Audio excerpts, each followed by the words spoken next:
먼저 말씀을 나누기 전에 지난 6월 달과 7월 첫째 주에 여러 유튜브 성도님들께서 헌금을 보내주셨는데 더처지사에게 함께 동참해 주신 물질로 동참해 주신 것에 감사드리고 또 저희 더처치도 우리 유튜브 성도님들을 위해서 계속 기도하겠습니다. 이제 저희가 이제 스가랴 14장 이제 스가랴의 마지막 장을 저희가 이제 나누게 되는데, 지금까지 스가랴를 우리가 쭉 봐왔지만 혹시 여러분이 다른 것들은 기억하지 못해도요 괜찮습니다. 이 스가랴 14장을 여러분들이 정확하게 분명하게 이해를 하시면 사실 그 전의 것들은 여러분들이 기억하지 못해도 전혀 상관이 없습니다. 이 스가랴에서 가장 중요한 게 14장의 말씀입니다. 그 가운데서도 이 4절의 말씀, 그날에 그의 발이 예루살렘 앞 곧 동편 감난산에 서실 것이요. 이 말씀이 가장 중요한 핵심 구절이 되는 것입니다. 그래서 이 스가랴서를 통해서 계속해서 여러 번에 걸쳐서 언급을 했었지만은 스가랴의 말씀을 통해 우리 개인에게 적용해서 어떻게 우리에게 유익함을 얻을 수 있을까 해서 이 말씀들을 우리의 삶에 적용하려기보다는 이 말씀이 우리에게 주시는 것이 무엇인지를 있는 그대로를 깨닫고 이 말씀을 따라 이 말씀을 믿고 또 이 스가랴에서 우리에게 말해주고 있는 대로 우리의 삶이 헌신되어지는 것. 그래서 이 말씀을 우리의 삶에 적용하는 게 아니라 이 말씀에 우리의 삶이 드려져서 이 말씀이 성취될 수 있도록 이렇게 기도하며 우리의 삶이 드려지는 게 사실은 더 복된 겁니다. 그래서 이 14장 말씀 오늘 나눌 때 여러분들 여기 있는 우리 모든 성도님들이 예수 그리스도의 다시 오심에 대한 소망과 그리고 그 소망 안에서 삶이 드려져서 예수 그리스도의 다시 오실 그 길을 예비하는 모든 분들 되시기를 축복합니다. 우리 1절부터 이 스가랴서 14장의 내용들을 한번 살펴보도록 하겠습니다. 세 단락으로 우리가 나눠서 볼 수가 있는데, 먼저는 예루살렘에 있게 될 마지막의 전쟁, 그리고 두 번째는 이 전쟁 후에 예수 그리스도께서 재림하시는 것, 그리고 마지막으로 재림 후에 있게 될 세상의 일들에 대해서 이 14장에서 설명을 해주고 있습니다. 첫 번째, 이제 예루살렘에 있게 될 그 전쟁의 상황들에 대한 것들을 한번 좀 보겠습니다. 1절에 여호와의 날이 이르리라 이렇게 이제 말하면서 시작을 하는데, 여기서 말하는 이제 여호와의 날이라는 것은 예루살렘에 있게 될 전쟁을 의미하는 것이 아니라 여호와의 날, 즉 예수 그리스도의 재림을 의미하고 있습니다. 이 여호와의 날이 어떤 날이냐면은 4절의 의미를 우리가 볼 수 있습니다. 여호와의 날, 즉 4절에 그날에 이야기하고 있죠. 이 그날이 어떤 날이냐면 여호와의 날인데, 그의 발이 예루살렘 앞 곧 동편 감난산에 서실 것이요 이렇게 말하고 있습니다. 그러니까 여호와의 날은 예수 그리스도의 재림의 날을 말해주고 있고, 그 재림의 날이 어떻게 실질적으로 이루어지냐면은 예수님께서 이 감난산 위에 그 발을 딛고 서시게 되면서 온 열방을 통치하시게 된다라고 말해주고 있습니다. 그래서 이 4절의 말씀을 우리가 볼 때 이것을 우리가 뭐 어렵게 해석하려고 할 필요가 없고 그냥 읽는 그대로, 그리고 읽혀지는 대로 이해하면 되는 것입니다. 그의 발이 동편 감난산 위에 서신다는 겁니다. 예수 그리스도께서 이 땅에 실질적으로 내려오셔서 감난산 위에 서시는 것을 이렇게 보여주고 있는 것입니다. 너무 심플하죠. 그냥 읽는 대로 이해하면 되는데, 이 말씀을 이해하지 못하고 예수 그리스도의 재림, 그리고 이 땅에서 이루어지는 재림 후의 천년왕국의 통치, 이것을 믿지 못하는 사람들이 많고, 대부분의 주류 신학들은 아직도 그리스도의 재림은 부인하진 않지만 실질적으로 그 재림이 이루어지면서 이 땅에서 이루어질 천년왕국에 대해서는 대부분의 주류 신학들은 그것들을 부정하고 있습니다. 이미 우리는 상징적으로 천년왕국을 누리고 있고 그리스도의 통치를 경험하고 있다, 이런 식으로 이제 얘기를 하는데, 그분께서 이 땅에 오셔서 열방의 왕이 되어서 통치하시고 천년왕국이 시작되어지는 것을 보여주고 있습니다. 성경의 수많은 구절에서 그리스도의 재림에 대해서 설명해 주고 있지만 이 스가랴 14장의 이 4절의 말씀처럼 예수 그리스도의 재림에 대해서 이렇게 정확하고 아주 단순하면서 너무나 분명하게 설명해 주는 말씀은 없습니다. 이 스가랴 14장의 4절 말씀은 그리스도의 재림에 대해서 너무나 중요하고 어떤 부분에서는 계시록보다 더 분명하게 그리스도의 재림이 어떻게 이루어지는지를 우리에게 설명해 주고 있습니다. 그래서 이 말씀을 그대로 믿으시길 축복합니다. 이 말씀을 믿는 자들이 그러면 다시 오실 예수 그리스도의 재림의 길을 예비하면서 살아가게 되는 것입니다. 그래서 지난 세대의 모든 믿는 그리스도인들이 복음을 전파하며 영혼을 구원하는 것에 우리의 삶이 헌신되어져서 그렇게 살아왔다면 이제 지금 우리가 살아가고 있는 세대의 모든 그리스도인들은 다시 오실 예수 그리스도에 대한 소망을 가지고 그 예수 그리스도의 그 길이 예비되어질 수 있도록 삶이 헌신되어지는 것이 바로 이 시대 우리가 그 부르심을 따라서 일어나야 되는 그러한 부분이라는 것을 우리가 이해하면은 좋겠습니다. 그래서 이 시대에 살아가고 있는 우리 모든 그리스도인들은 다시 오실 그리스도를 소망하면서 이 땅에 회복되어질 그 하나님의 나라에 대해서 초점을 맞추며 살아가야 되는 것입니다. 제가 그 예수님을 인격적으로 만나기 전에 세상 속에서 이렇게 좀 헤매며 살 때는 그 제가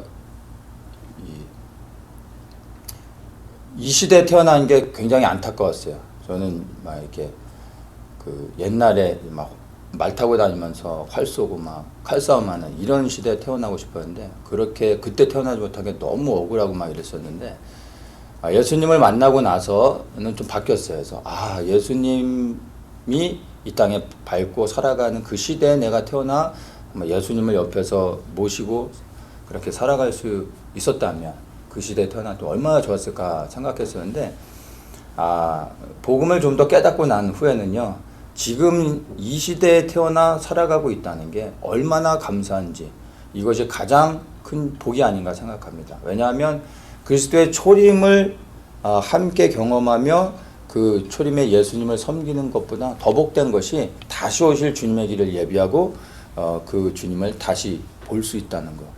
이것이 얼마나 얼마나 큰 축복입니까? 그래서 이 시대에 살아가고 있는 게 저에게는 너무나 큰 은혜고 감사입니다. 이러한 감사가 저뿐만이 아니라 우리 모든 성도님들에게 특별히 주어진 은혜인 것을 기억하시고 중요한 거는 이 은혜가 되기 위해서는 우리의 삶이 다시 오실 그리스도께 헌신되어져야 되겠죠. 이것이 정말 믿어지고 여러분의 삶이 그렇게 드려지기를 예수님의 이름으로 축복합니다. 자, 그래서 이 여호와의 날은 예수 그리스도의 재림을 의미하는데 이 4절에서 그리스도께서 이 땅에 실질적으로 임하셔서 감람산 위에 서시고 열방을 통치하신다라는 것을 보여주고 있고 또 한편에 9절에서 이 여호와의 날에 대해서 또 설명해주고 있습니다. 여호와께서 천하의 왕이 되시리니 그날에는 여호와께서 홀로 하나이실 것이요 그 이름이 홀로 하나이실 것이며 그래서 열방의 왕이 되어진다라는 것을 보여주고 있습니다.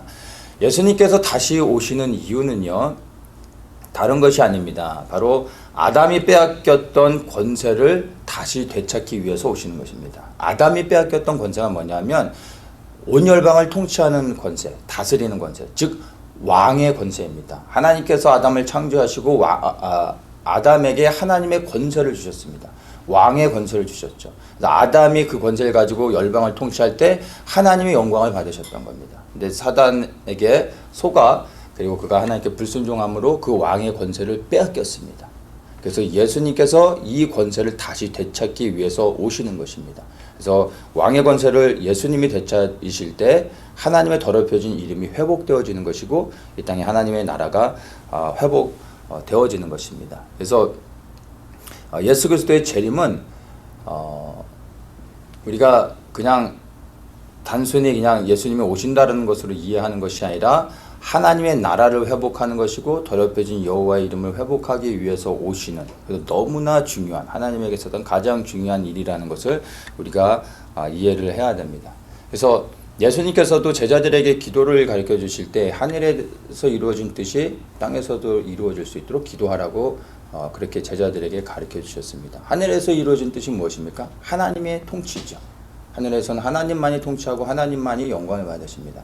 그 하나님의 뜻이 이 땅에서도 이루어질 수 있도록 하나님의 그 권세와 영광이 회복될 수 있도록 기도하라는 것입니다. 이것이 기도의 본질인 거죠. 그래서 기도는 우리가 원하는 것을 구하는 것이 아니라 하늘의 뜻이 이 땅에서도 이루어질 수 있도록 하나님의 나라가 회복되어질 수 있도록 그 왕권이 회복되어질 수 있도록 구하는 것 그리고 그 삶이 드려지는 것이라는 것을 여러분 이제 기억하시고 우리의 모든 기도의 초점이 바로 하나님 나라의 회복을 위해서 기도해야 된다는 것을 우리가 말씀을 통해서 볼 수가 있습니다. 그래서 예수 그리스도께서 재림하실 때 감난산 위에 서셔서 통치하시게 되고 그리고 예수님이 통치하심으로 말미암아 그리스도를 통하여 하나님이 열방의 왕이 되어 주시는 것입니다. 이것이 하나님이 기다리고 계시고 가장 소망하고 있다는 것을 우리가 이 말씀을 통해서 볼 수가 있습니다. 자, 이제 여호와의 날, 즉 예수 그리스도의 재림의 날에 이제 어떤 일이 있느냐 하면 이제 1절에 여호와의 날이 이르리라 그날에 그 예수 그리스도의 재림하시는 그날에 내 재물이 약탈되어 너희 중에 나누리라. 자, 여기서 말하는 그날은 그리스도의 재림을 의미하는 것이 아니라 우리가 12장에서 쭉 봤었죠. 예루살렘이 열방의 이방 족속들, 연합국들에 의해서 둘러싸여서 이제 침략을 받는 전쟁하는 날을 말하는 것입니다. 그때 그날이 여호와의 날, 예수 그리스도의 재림의 날과 사실은 같은 날이라고 볼 수가 있습니다. 그래서 그날에 내 재물이 약탈되어 너희 중에서 나누리라. 내가 열국을 모아 예루살렘과 싸우게 하리니 성읍이 함락되며 가옥이 약탈되며 부녀가 욕을 보며 성읍 백성이 절반이나 사로잡혀 가려니와 남은 백성은 성읍에서 끊쳐지지 아니하리라. 이제 마지막에 예루살렘에서 큰 전쟁이 있게 되는데 이 전쟁에서 예루살렘이 얼마나 큰 피해를 입게 되는지를 설명해 주고 있습니다. 성읍이 함락되고 예루살렘이 함락된다는 거죠. 그리고 이 많은 여인들이 이렇게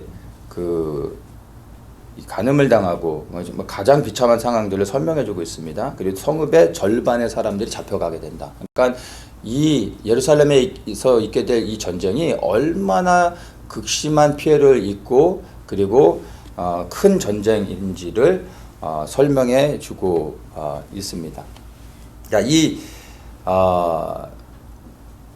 이러한 전쟁이 왜 하나님께서 마지막에 예루살렘에 이러한 전쟁을 엄청난 피해를 입게 하시면서 이런 전쟁을 치르게 하시는지에 대한 것들을 우리가 이제 좀 이해를 할 필요가 있습니다.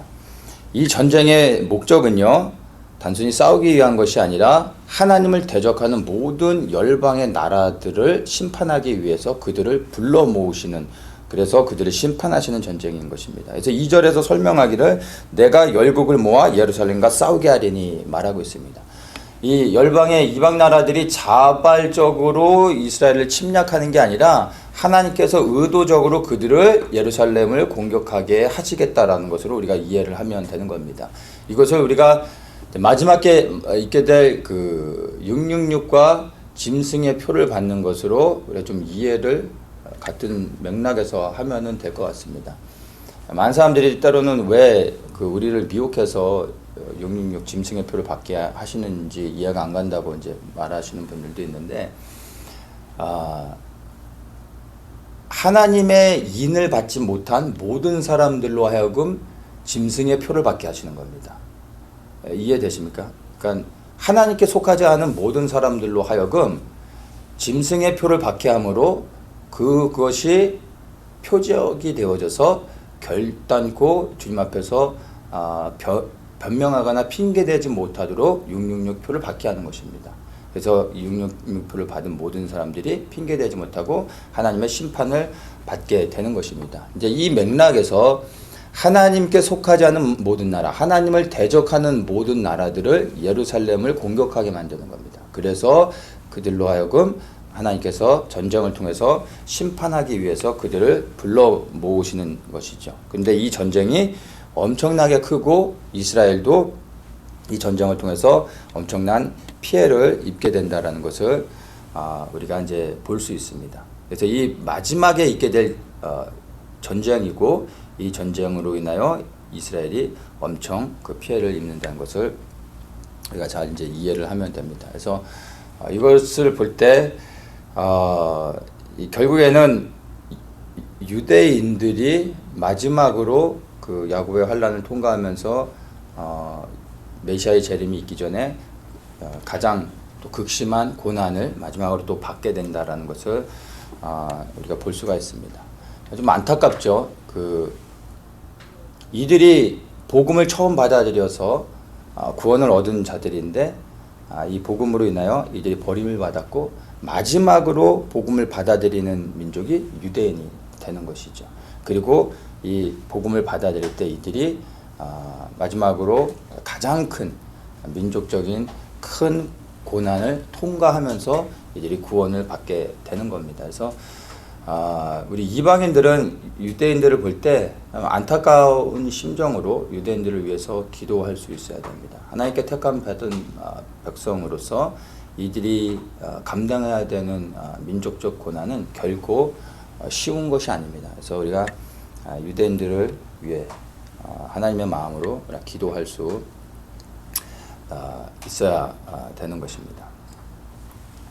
자, 이렇게 해서 마지막에 예루살렘을 치는 전쟁이 있게 되는데 이 전쟁 때 하나님께서 예루살렘을 침략하는 모든 이방 나라들을 향해 어떻게 심판하시는지에 대해서 이제 설명해 줍니다.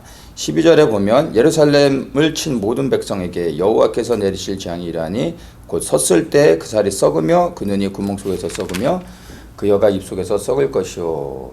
무서운 말씀이죠. 그날에 여호와께서 그들로 크게 요란케 하시리니 피차 손으로 붙잡으며 피차 손을 들어 칠 것이며 또 15절에 또 말과 노사와 약다와 나귀와 그 진에 있는 모든 육축에게 미칠 재앙도 그 재앙과 같으리라 이제 이렇게 말합니다. 그래서 13절을 보면은 이것은 예루살렘을 치러 왔던 열방의 그 연합국들이 혼란한 상황 가운데서 자기들끼리 싸우게 되는 것들을 이제 설명해 주는 것을 볼 수가 있습니다. 그리고 이제 15절에는 여러 이제 짐승들, 이제 육축들이 재앙을 받게 되는데 그 재앙이 그 재앙과 같으리라 말하고 있습니다. 근데 그 재앙이 무슨 재앙이냐면은 12절의 말씀이죠.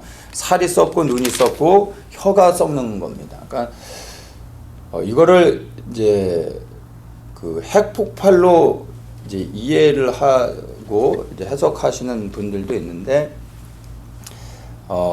이 전쟁이 예루살렘에서 일어난 전쟁이죠. 그래서 핵폭발은 아니라고 봐야 됩니다.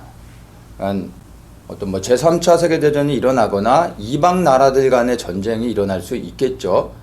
그런 것에 대해서 성경이 또 기록하진 않고 있으니까 이스라엘이 아닌 다른 나라들에서 어떤 전쟁이 있을 때 뭐 핵전쟁이 되어질 수는 있습니다. 그러나 예루살렘에서 핵전쟁은 일어나진 않는다고 봐야 되죠. 왜냐하면 그렇게 핵이 터지게 되면 예루살렘이 황폐화되어지기 때문에 하나님께서 예루살렘에 그런 전쟁이 일어나게 하지는 않으실 겁니다. 그래서 이게 뭐 살이 썩고 눈이 썩고 혀가 썩는다라는 것은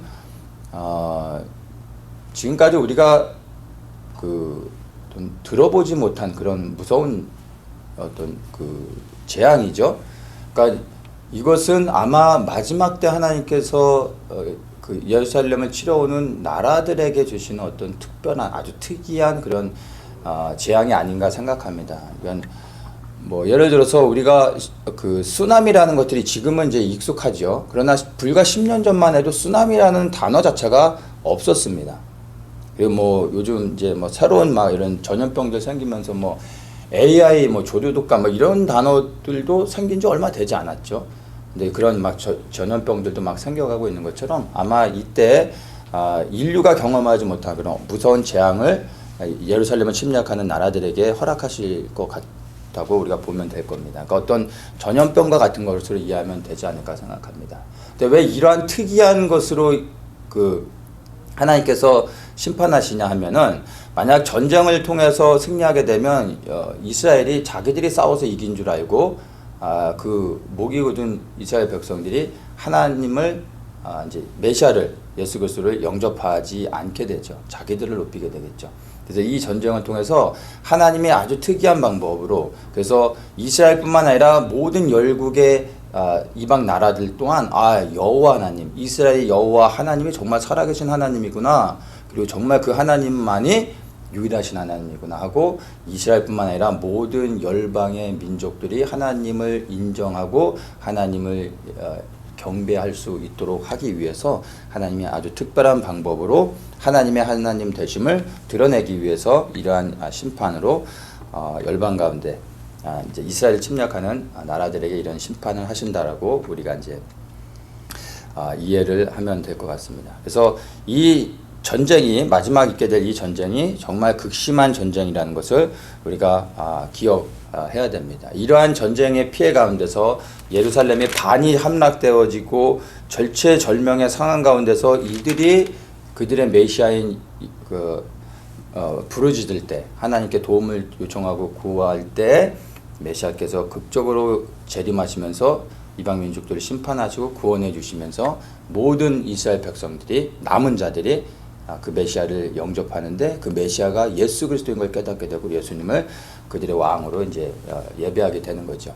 그래서 이때 그들이 고백하게 되는 것이 바루카바 바셈 아도나이, 찬송하여로다 주의 이름으로 오시는 이여라고 이제 고백하게 된다는 겁니다. 그래서 우리는 흔히 유대인들이 예수님을 영접하고 나서 그들이 예배 가운데서 찬송하여로다 주의 이름으로 오시는 이여 하면서 막 기뻐하고 즐거워하고 이렇게 고백할 때 주님이 오시는 걸로 이해하는데, 그렇지가 않고요. 사실은 이 찬송하여로다 주의 이름으로 오시는 이여라는 이러한 고백은 이들이 예배 가운데 기뻐하고 춤추고 즐거워하는 가운데 부르짖는 게 아니라, 이들이 정말 그 열방의 이방 족속들, 연합국들의 이 침략해오는 전쟁으로 이스라엘이 멸망하는 그 직전의 상황까지 놓여질 때, 그들이 절체절명의 순간 가운데 그들의 여호와 하나님께 민족적으로 막 절규하며 부르짖을 때 예수님께서 오셔서 구원해 주시는 겁니다.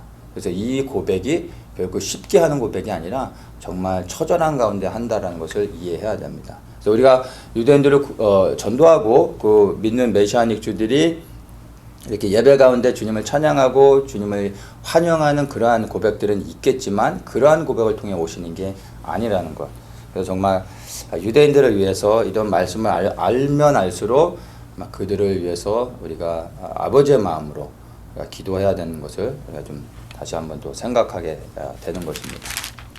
자, 이게 바로 이제 여호와의 날에 있게 될 전쟁들, 그리고 하나님께서 행하실 것들을 아주 자세하게 이제 설명을 해주고 있는 부분이고, 이제 4절에 보면은 그날에 그의 발이 예루살렘 앞 곧 동평 감난산에 서실 것이다, 이렇게 이제 말씀하고 있습니다. 왜 감난산에 서신다라고 말씀하시냐면 예수님께서 그 말씀하신 그대로 오시는 겁니다. 예수님께서 하늘로 승천하시고 그 올라가신 하늘로 승천하신 주님을 향해서 제자들이 먼 하늘을 이렇게 바라보고 있을 때 이제 천사가 와서 얘기해 주죠. 너희가 본 그대로 다시 오실 것이다 라고 말씀하셨습니다. 예수님께서도 다시 오신다는 것에 대해서 제자들에게 많이 언급했고요. 예수님께서 승천하셨던 곳이 바로 감난산이죠.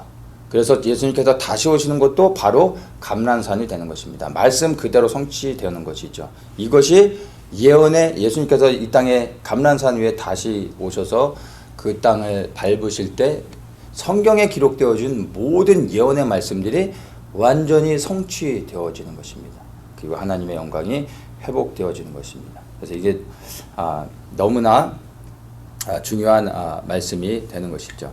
자, 이 말씀은 있는 그대로, 그냥 문자적으로 있는 그대로 우리가 되는 대로 그냥 해석을 하면 되는 것입니다. 반드시 주님께서 다시 오시되 감난산 위에 그 발을 딛고 통치하시게 된다는 것을 여러분은 믿으시고 그리스도의 재림을 위해서 이렇게 우리가 기도하며 나아가기를 축복합니다.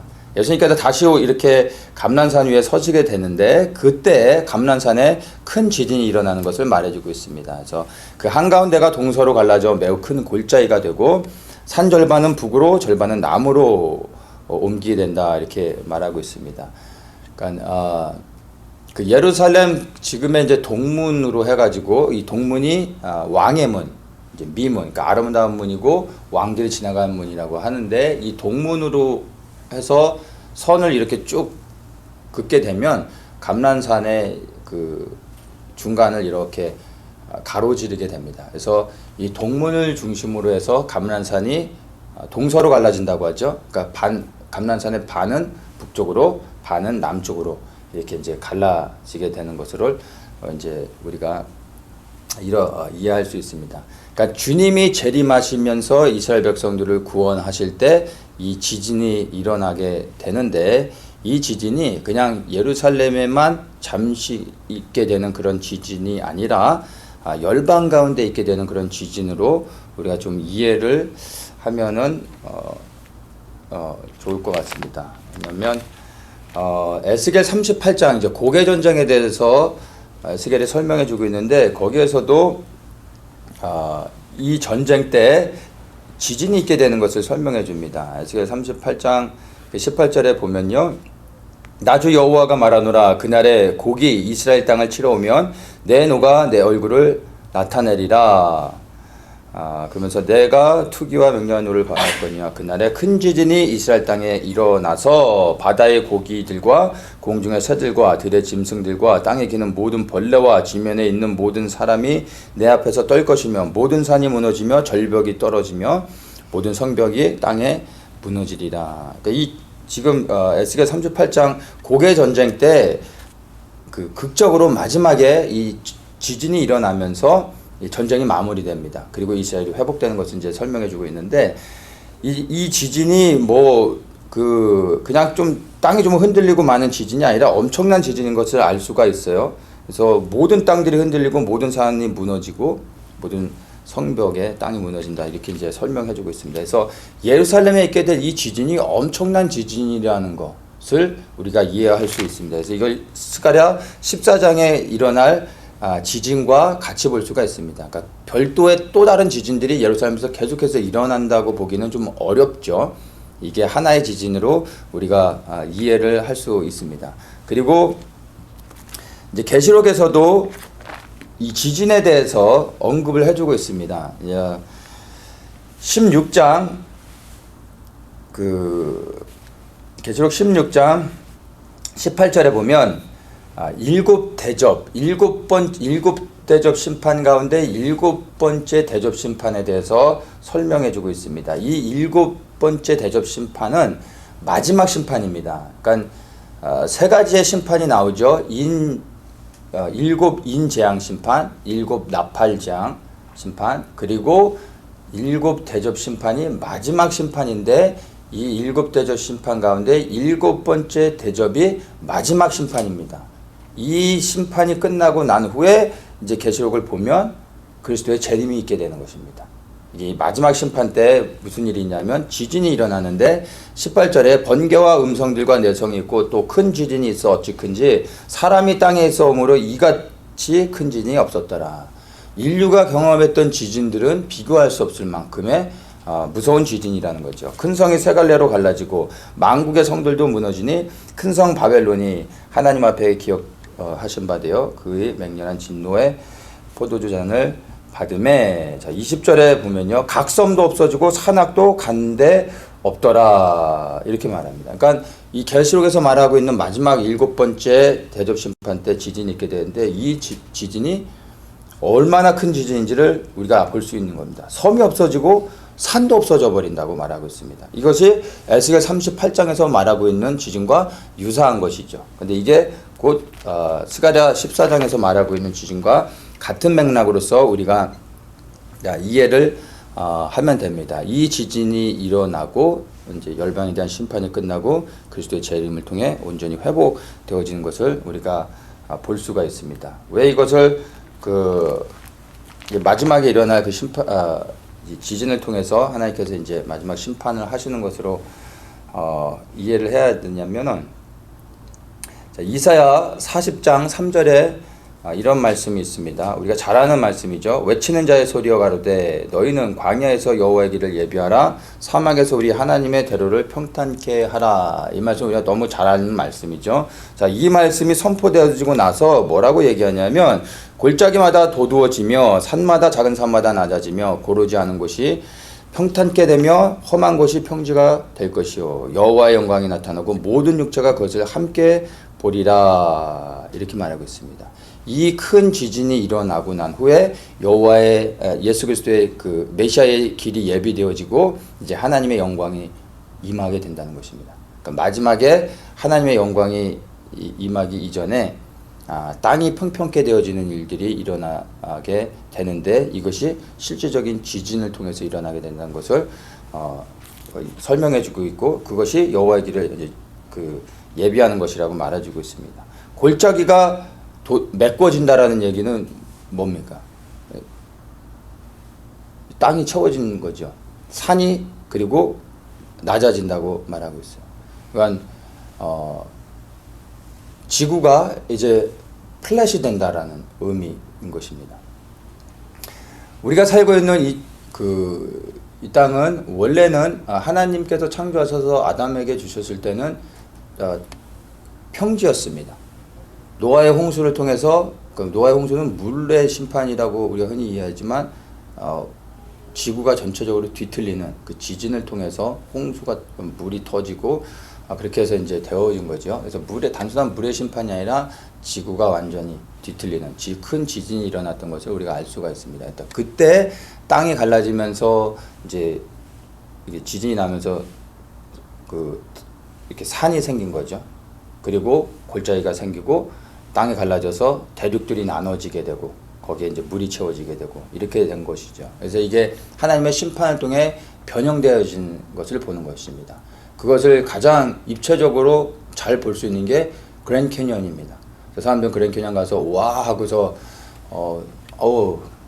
what a beautiful place 하면서 막 하나님의 창조가 너무나 아름답다고 말하지만 사실은 창조가 아니라 노아의 심판의 결과의 모습을 보고 있는 것입니다. 근데 우리 눈에는 그게 좀 아름답게 보이는 건 사실이죠. 사실 이건 하나님의 창조의 모습이 아니라 심판의 결과를 보는 것입니다. 근데 이제 하나님께서 이 땅을 다시 오셔서 회복하실 때 원래 모습대로 되돌려 놓는 겁니다. 그래서 지진을 통해 다시 메꾸시고 낮게 하시는 겁니다. 근데 그렇게 하시는 이유가 바로 예루살렘만이 온 열방 가운데 가장 높은 곳이 되게 하기 위한 것입니다.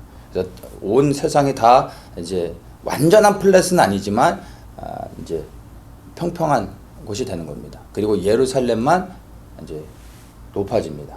그래서 예루살렘의 감람산과 예루살렘 이제 성이 있는 그곳만이 높아져서 열방의 모든 나라들 가운데 가장 높은 곳에서 그리스도가 통치하시게 되고 온 열방의 사람들이 이제 매년 초막절을 지키러 올라올 때 예루살렘을 향해 올라간다고 말하는 게 되는 거죠. 그래서 우리가 예루살렘을 갈 때는 동서남북 어느 방향에서 예루살렘을 가도 항상 성경에서도 말할 때 예루살렘을 올라간다라고 말하고 예루살렘에서 떠날 때는 예루살렘에서 내려간다라고 말합니다. 왜냐하면 하나님이 가장 높은 곳에 계시기 때문에. 그리고 실제적으로 예루살렘의 위치가 보면은 이렇게 능선에 이렇게 산 위에 있습니다. 그래서 실제적으로도 올라가게 되어 있습니다. 그래서 항상 올라간다라는 표현을 하는 거죠. 그래서 세상의 모든 곳이 다 낮아지고 오직 예루살렘만이 실질적으로 가장 높은 산이 되어지는 것을 우리가 볼 수가 있습니다. 그래서 주의 길을 예비한다고 할 때 영적인 의미로 우리는 주님의 영광의 대로가 열려지는 것. 이제 하나님의 영광이 동쪽에서 오는데 마지막 복음의 행진이 이 동쪽 끝 대한민국에서 예루살렘 동문을 지나 성전에 충만히 채워질 수 있도록 복음의 행진을 열어내야 되죠. 그것이 우리가 해야 될 일이고 그렇게 되어질 때 실제적으로 주님께서 오시면서 온 열방을 평탄케 하시는 것입니다. 주의 길이 실제적으로 이렇게 예비되게 하신다라는 것을 우리가 이 말씀을 통해서 이해할 수 있습니다. 그래서 이사야 2장 2절에서도 보면요. 말이래 여호와의 전에 산이 모든 산 꼭대기에 굳게 설 것이요. 제가 이제 설명을 드렸죠. 이 마지막 이 말이라는 것은 예수 그리스도께서 재림하시는 것을 얘기합니다. 그리고 이 말일에 여호와의 전의 산이 예수님이 발을 딛고 서실 감람산 예루살렘 산을 얘기하죠. 이 모든 산 꼭대기에 굳게 설 것이요 모든 작은 산 위에 뛰어나리니 만방이 그리로 모여들 것이라. 이 말씀은 상징이 아니라 실질적으로 이루어지게 되는 것을 이 스가랴 말씀을 통해서, 그리고 그 마지막 때 그 지진에 대해서 에스겔 말씀과 계시록의 말씀을 연결해서 볼 때 이게 하나의 동일한 말씀으로 연결되어지고 있는 것을 볼 수 있습니다. 그래서 예수님이 계신 곳만이 높아지고 그리고 다른 곳은 다 낮아지는 것입니다. 그리고 나서 이제 3절에서 뭐라고 말하냐면은 많은 백성이 가며 이르기를 오라 우리가 여호와의 산에 오르며 야곱의 하나님의 전에 이르자. 이제 마지막 심판이 있고 나서 남은 자들, 온 열방의 구원을 얻은 자들이 이제 이스라엘을 향해서, 예루살렘에 그리스도가 통치하고 계신 그곳을 향해서 올라가는 것입니다. 매년 초막절을 지키러 올라가는 거죠. 그러면서 하나님을 예배하는 일이 있게 되는 것입니다. 왜냐하면 그들이 이제 이스라엘의 여호와 하나님이 열방의 하나님인 것을 깨닫고 그분을 섬기러 가는 거죠. 그러면서 그가 그 도로 우리에게 가르치실 것이라 우리가 그 길로 행하리라 하리니 이는 율법이 시온에서부터 나올 것이요 여호와의 말씀이 예루살렘에서부터 나올 것임이니라. 이러면서 이제 예루살렘에 향해 사람들이 이제 올라가게 되는 것을 이사야 시작부터 이것을 분명하게 말해주고 있습니다. 이것은 이제 예루살렘의 온전한 회복들을 우리에게 보여주고 있다는 것을 우리가 이제 이해할 수 있는 말씀입니다. 그래서 성경의 각각의 예언의 말씀들을 이렇게 지금 이렇게 그 스가랴서의 말씀을 중심으로 해서 연결을 해보면 이게 하나의 독립된 사건들이 아니라 하나의 사건을 각각의 선지자들이 다른 관점으로 말하고 있다는 것을 우리가 이제 볼 수가 있습니다. 그러니까 이 성경의 말씀들이 정말 놀랍다라는 것을 보게 되고, 그리고 실질적으로 이 말씀들이 다 이루어지게 되는 것을 우리가 이제 이해할 수 있는 것입니다. 자, 그날에 6절에 보면 빛이 없겠고 광명한 자들이 떠날 것이라 여호와의 아시는 한날이 이르니 낮도 아니요 밤도 아니라 어두워 갈 때 빛이 있으리로다. 자, 이 말씀은요, 그러니까 우리가 밝은 대낮에 집에 있는 아주 밝은 그 라이트를 가지고 나가서 그 불을 킨들, 아주 환한 형광등이 있다고 해도 그 형광등 밖에 밝은 대낮에 나가서 형광등을 킨들 그 형광등이 뭐 환해 보이겠습니까? 하나도 티가 안 나죠. 왜냐하면 태양이 있기 때문에, 낮이기 때문에 아무런 의미가 없죠. 대낮에 형광등을 켜봐요. 네, 그런 의미입니다. 지금 우리가 보고 있는 태양, 달, 별 이러한 빛들은 우리가 지금 살아가고 있을 때는 큰 빛이고 정말로 밝은 빛이라고 생각되지만, 이제 예수 그리스도께서 재림하셔서 통치하실 때는 하나님의 영광이 임하는 겁니다. 그러면 그때는 이제 참 빛이신 하나님의 실제 통치하시면서 온 열방을 비추게 된다라는 그런 의미입니다. 그러니까 참 빛이신 하나님이 우리에게 비춰주실 때 세상의 빛들은 사실은 빛을 잃어버리게 되는 거죠. 아무런 의미가 없게 되는 것이죠. 그래서 이것은 그리스도께서 온 열방을 통치하시면서 세상을 비춰주신다라는 그러한 의미로 우리가 이제 이 말씀을 이해할 수가 있는 것입니다. 그러면서 이제 8절에 그날에, 이 6절의 그날과 8절의 그날은 같은 날입니다. 빛으로서 온 열방을 하나님의 영광의 빛으로서 세상을 이제 비춰주시면서 세상의 모든 민족들이 그 빛 안에서 생명을 얻는 일들이 있게 되고, 동일하게 8절에 그날에 생수가 예루살렘에서 쏟아나서 절반은 동해로 절반은 서해로 흐를 것이라 여름에도 겨울에도 그러하리라 이렇게 말씀하고 있습니다. 이 말씀은 우리가 지난주 13장 말씀을 나눌 때 1절에 그날의 죄와 더러움을 씻는 셈이 터진다라고 했을 때 이 말씀과 연결해서 실제적으로 예루살렘에 지진이 일어나면서 그 예루살렘 성으로부터 물이 흘러가게 되는 것을 설명을 하면서 제가 말씀을 나눴었죠. 그래서 여기서 말하는 절반은 동해로 간다고 할 때 이 동해는 사해 바다를 이야기하는 겁니다. 예루살렘의 동쪽 사해 바다, 그리고 절반은 서해, 지중해를 말하는 것이죠. 근데 여름에도 겨울에도 그 물이 흐른다라고 하는데, 겨울에는 비가 오니까 비가 많이 오면 그 물줄기가 생겨서 그 와디로 해서 물이 흘러가지만, 여름에는 비가 오지 않기 때문에 그 와디가 다 말라서 물이 흐르지 않는데, 여름에도 흐른다는 것은 사시사철 흐른다는 얘기거든요. 그러니까 예루살렘 그 성이 갈라지면서 예루살렘 그 밑에서부터 실질적인 샘이 터져서 동서로 그 물이 흘러가는 겁니다. 끊이지 않게 계속 흘러가게 되는 것을 설명해 줍니다. 이 물이 예루살렘을 회복하고 이스라엘을 살리고 지중해와 그 중동 지역을 살릴 뿐만 아니라 이 물들이 계속 흘러가면서 온 열방을 이 물로 회복하고 하나님께서 살리신다는 것을 이 말씀을 통해서 우리가 이제 이해할 수가 있는 것입니다.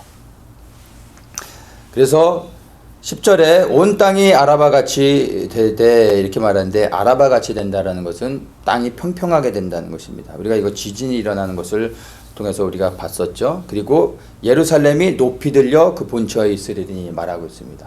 지진이 일어날 때 다른 지역들의 땅들은 우리가 볼 때 무슨 가장 높은 산이 그 에베레스트 산인가요? 뭐 그런 산들도 이제 다 낮아지는 거예요. 골짜기는 다 메워지고, 그러나 예루살렘은 들려지는 것입니다. 예루살렘이 높이 들린다고 말했죠. 그런데 이제 그 예루살렘의 그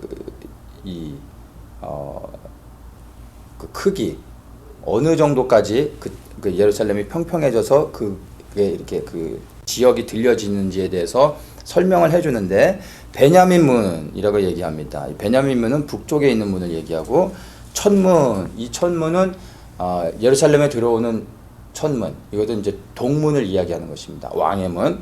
그리고 성모퉁이 문은 서쪽에 있는 지금의 예루살렘 성에 있는 자파 게이트.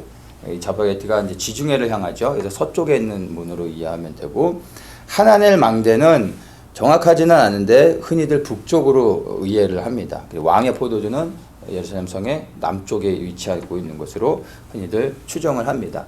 그러니까 이것은 동서남북, 그 예루살렘의 동서남북을 다 이제 이야기하고 있는데, 그 사이즈가 실제로는 얼마나 큰지는 우리는 정확히는 알 수는 없습니다. 왜냐하면 이 시대의 기록들이 분명하게 이렇게 고고학적으로 그 증명이 되지 않고 있기 때문에 대략적인 것만 알 뿐이지 실제적인 그 크기는 우리는 알 수는 없습니다. 근데 중요한 건 동서남북 예루살렘이 회복이 되어진데 높이 들려진다라는 것이죠.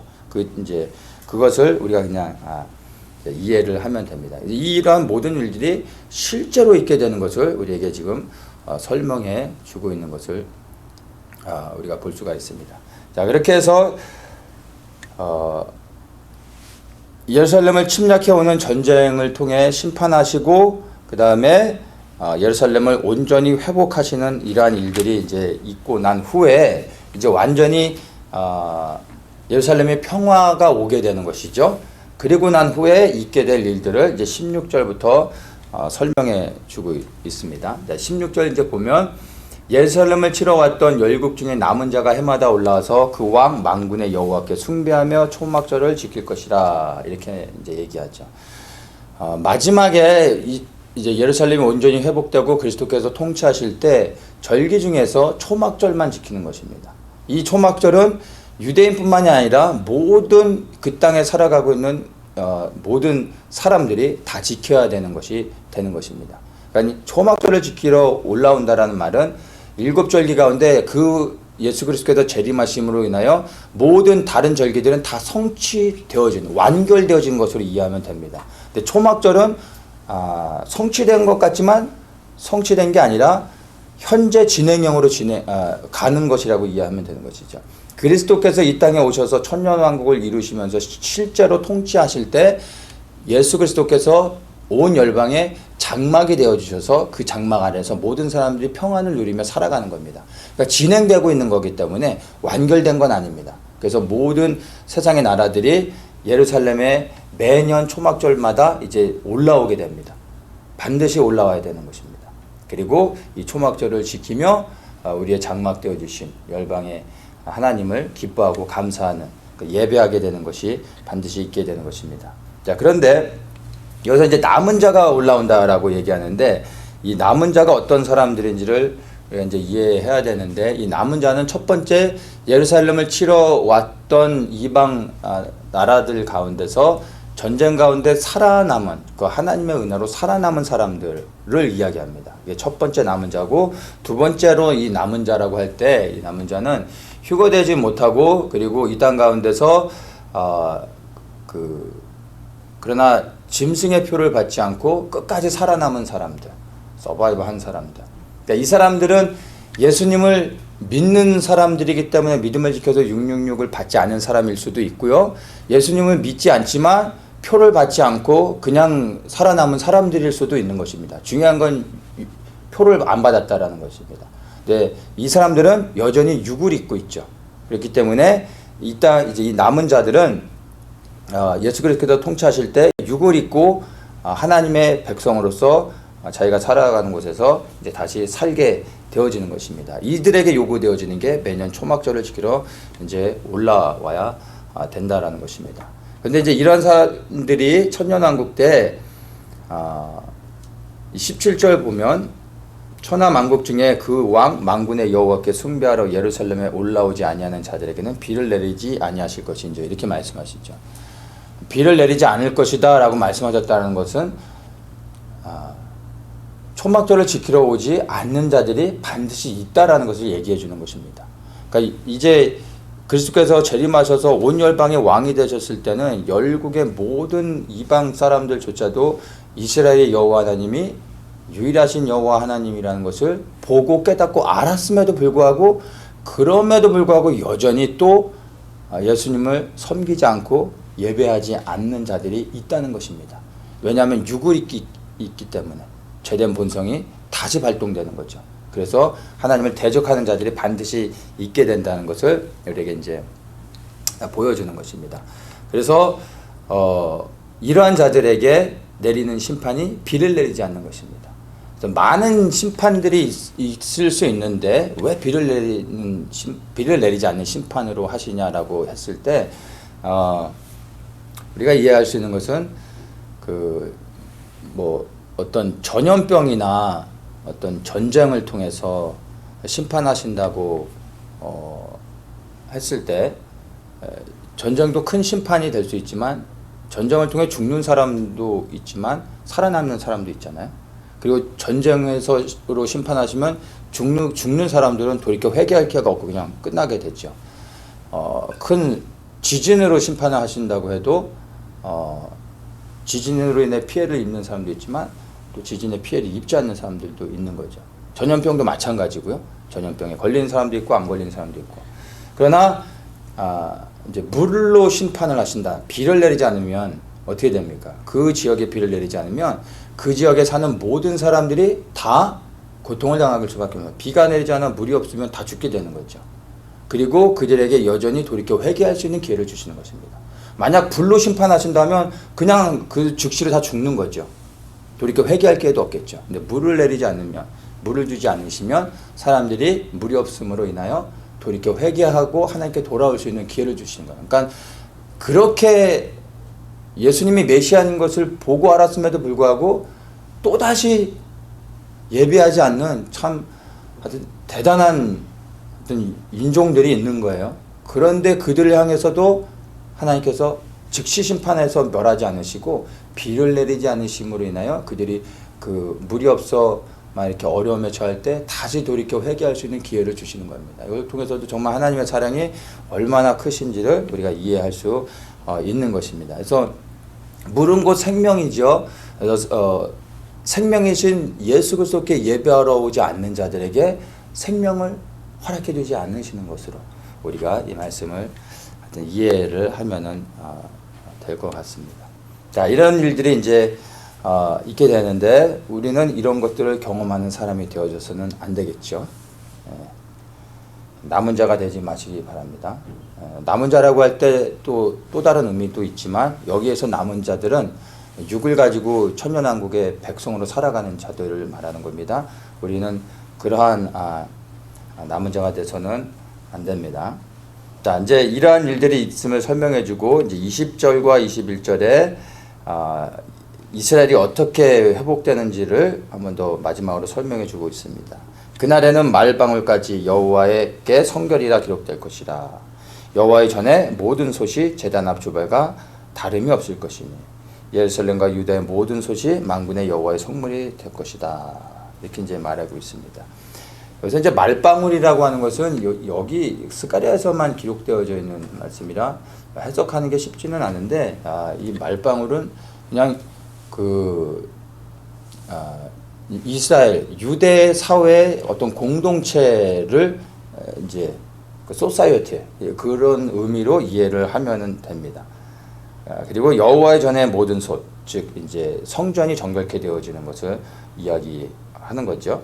그리고 예루살렘과 유다의 모든 솥, 이것은 이제 그 유대 백성들, 개개인들을 이제 모든 사람들을 이제 의미하는 겁니다. 그래서 이 20절과 21절의 말씀을 종합적으로 우리가 이해를 하면은 개인으로부터 해가지고 가정, 그리고 그 사회 공동체, 그리고 이스라엘이라는 나라, 이 민족이 완전히 다 거룩함을 회복하게 된다라는 것으로 이해를 우리가 하면은 될 것 같습니다. 그러면서 그날에는 만군의 여호와의 전에 가나안 사람이 다시 있지 아니하리라 얘기합니다. 이 가나안 사람은 항상 유대 백성들과 반대되는 개념으로 우리가 이해를 하면 되죠. 이스라엘은 그 하나님을 섬기는 민족이죠. 가나안 민족은 하나님을 대적하는 사단에게 속한 민족이 되죠. 그래서 히브리 민족은 하나님을 섬기는 백성들이고 가나안 사람들은 사단을 섬기는 사단에게 속한 그러한 자들이라고 우리가 이해를 하는 거죠. 그래서 이 가나안 사람들이 다시 있지 않다라는 것은 그날에는 이제 하나님을 대적하는 사람들이 없게 된다라는 것으로 이해를 하면은 되는 겁니다. 그러면서 이제 스가랴의 말씀이 마무리를 짓고 끝나게 됩니다. 그래서 예루살렘의 온전한 회복을 통해 이제 예루살렘을 중심으로 해서 그 유대 민족이 출애굽기 19장의 말씀 그대로 말 그대로 제사장 민족으로 열방 가운데 완전히 회복되어 일어나게 되고 온 세계 다른 민족들이 하나님을 예배하러 나올 때 그 민족이 제사장 민족으로서 다른 모든 민족들이 하나님을 예배할 수 있도록 섬기는 그런 그 거룩함을 회복하게 되는 것입니다. 그렇게 돼서 온 열방이 복을 받게 되고 천년왕국의 통치가 있게 되는 것입니다. 그리고 난 후에 천년왕국 마지막 이제 천년왕국이 지날 때 무저갱에 들어가 있던 사단을 잠시 풀어주고 그 사단으로 하여금 하나님께 속하지 않고 유구에 속해서 살아갔던 사람들을 미혹하게 하고 하나님께 속하지 않은 모든 사람들과 사단을 구별해내서 이제 영원한 불의 심판에 던져 놓게 되죠.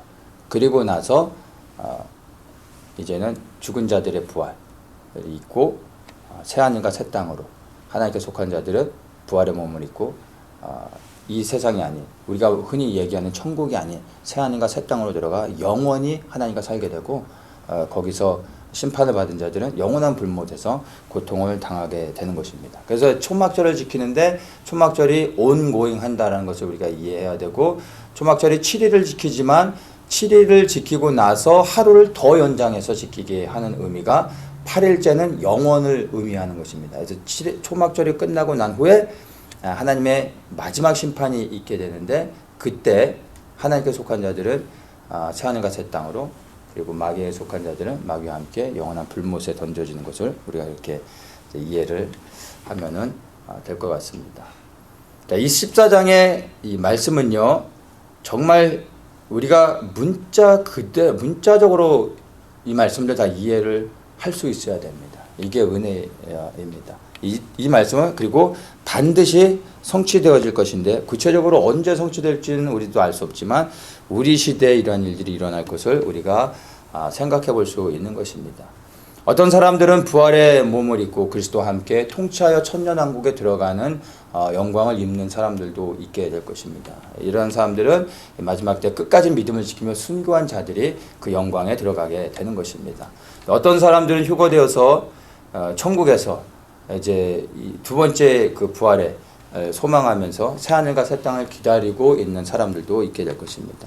이 사람들은 이 땅에서 말씀에 순종하며 거룩한 삶을 살아가고 그리고 주의 길을 예비했던 그런 사람들이 이러한 은혜를 누리게 될 것입니다. 또 어떤 사람들은 육체를 입고 천년왕국의 백성으로 들어가 그 땅에서 살아가는 사람들도 있게 되는데 이 사람들은 끝난 것이 아니라 끝까지 믿음을 지켜야 되는 그러한 삶을 살아야 된다는 것을 반드시 기억해야 되는 것입니다.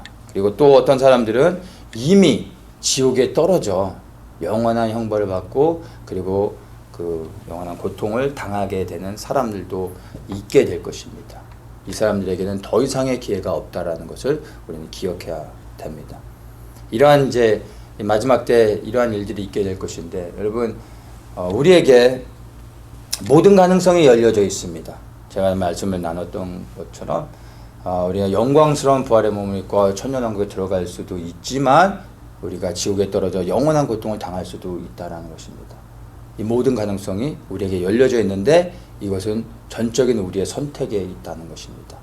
우리가 무엇을 선택하며 어떻게 살아가느냐에 따라 이 모든 것들이 우리에게 열려져 있음을 아시고 두려운 마음으로 우리가 어떻게 살아야 될지를 생각하시기를 축복합니다. 우리에게 모든 가능성이 열려져 있지만 사실 우리가 선택해야 될 것은 단 하나입니다. 그것은 하나님의 말씀에 순종하며 거룩함과 정결함을 지키며 살아가는 것입니다. 그렇게 살아가는 자들이 다시 오실 메시아를 소망하며 주의 길을 예비하는 삶을 살게 되는 것입니다. 이것이 이 마지막 시대에 살아가는 우리 모든 그리스도인들에게 주신 가장 큰 축복이요 부르심인 것입니다. 그렇게 주님을 위해 다시 오실 길을 예비하며 살아가다 천국에 넉넉히 들어가는 그런 은혜를 입는 모든 분들 되시기를 예수님의 이름으로 축복합니다.